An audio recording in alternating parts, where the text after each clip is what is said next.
Assalamualaikum warahmatullahi wabarakatuh. Perkenalkan, nama saya Eka Nurul Habibah, NIM B91219097. Di sini saya akan memenuhi UAS dari mata kuliah retorika, yaitu dengan menjawab 4 soal.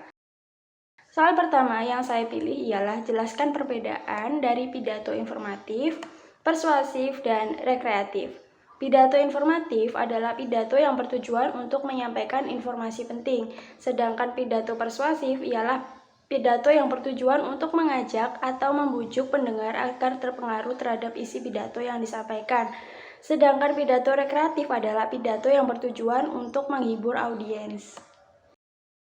Soal yang kedua ialah apa perbedaan antara karakteristik logos, patos, dan etos. Etos adalah kredibilitas yang dimiliki oleh si pembicara.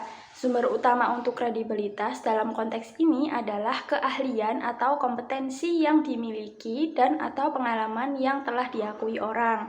Dengan demikian, maka apapun yang dikemukakannya terkait bidang keahliannya, orang yang mendengarkannya tidak akan meragukan atau mempertanyakannya. Sedangkan logos adalah isi yang menyangkut pengumpulan fakta. Hal ini menjadi alasan mengapa tindakan harus dilakukan oleh pendengar. Logos atau bisa dikatakan juga ilmu memberikan pemikiran dan pengertian. Dengan begitu, para pendengar akan memahami alasan logis atau masuk akal melakukan sebuah tindakan atau perintah.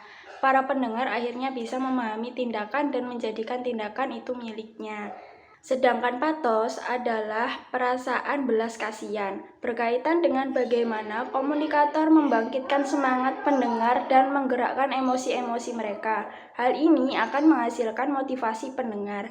Jika komunikator berkomunikasi dengan perasaan yang benar dan menunjukkan bahwa memang peduli, maka pendengar akan senang sekali melakukan apa saja yang ingin pendengar lakukan.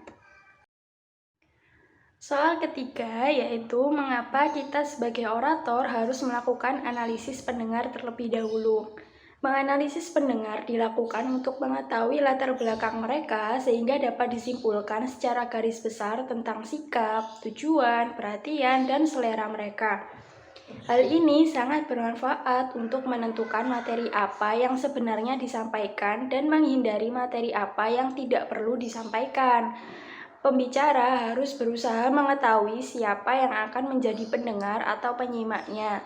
Jumlah mereka banyak atau sedikit, mereka umurnya tergolong terpelajar atau tidak, bagaimana suasana dalam pidato nanti, apakah hadirin duduk atau berdiri, pagi atau siang, di dalam ruangan atau di luar ruangan, dan lain sebagainya. Semua itu harus diperhitungkan agar pidato kita dapat berhasil.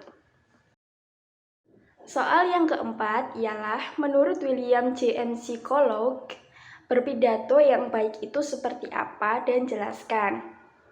4 keharusan untuk dapat berpidato dengan baik. Yang pertama ialah pengetahuan. Pembicara harus mengetahui pokok pembicaraannya. Jika pembicara berhadapan dengan para pendengar tanpa pengetahuan yang cukup, sebenarnya pembicara hanya mencari kesalahan atau kesulitan saja.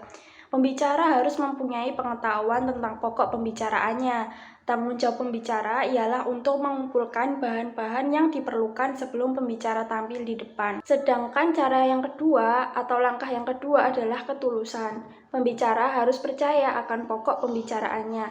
Tidaklah cukup jika pembicara hanya mengenal audiens. Pembicara harus menaruh kepercayaannya sepenuh hati agar pidato yang disampaikan dapat diterima oleh pendengar. Yang ketiga ialah semangat. Pembicara harus berhasrat untuk berbicara tentang hal itu. Jika pembicara mempunyai ketulusan dan pengetahuan yang cukup, maka dia harus berhasrat untuk berpidato atau bersemangat yang tinggi untuk menyampaikan pidato. Sedangkan yang keempat ialah praktek. Pembicara harus berbicara pada setiap kesempatan. Berpidato juga perlu latihan yang sering. Bila kita sering berpidato di muka publik, maka kita akan lebih tahu tentang subjek kita, akan lebih percaya padanya, dan bisa lebih bersemangat dalam menceritakannya.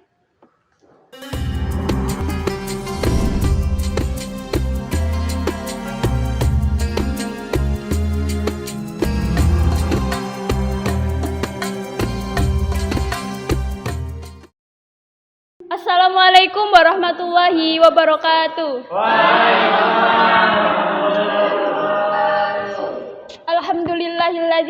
وفق من شاء من خلقه بفضله وكرمه وخذل من شاء من خلقه بمشيئته وعدله وأشهد أن لا إله إلا الله وحده لا شريك له ولا شبيه ولا مثل ولا ند له ولا حد ولا جثة ولا أعضاء له وأشهد أن سيدنا وحبيبنا وعظيمنا وقائدنا وقرة أعيننا محمدا عبده ورسوله وصفيه وحبيبه اللهم صل وسلم وبارك على سيدنا محمد بن عبد الله وعلى آله وصحبه ومن والاه ومن تبعهم بإحسان إلى يوم القيامة ولا حول ولا قوة إلا بالله.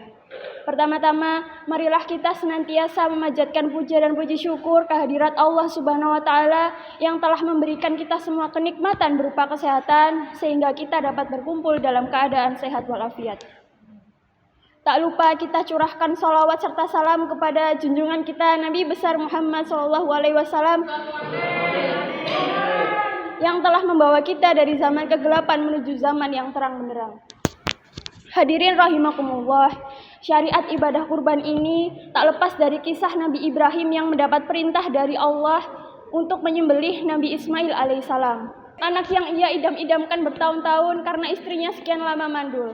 Pada saat itu Nabi Ibrahim mendapati mimpi perintah dari Allah untuk menyembelih Nabi Ismail alaihissalam. Kemudian Nabi Ibrahim menceritakan semua mimpinya kepada Ismail alaihissalam dan Nabi Ismail mau untuk melaksanakan perintah dari Allah tersebut.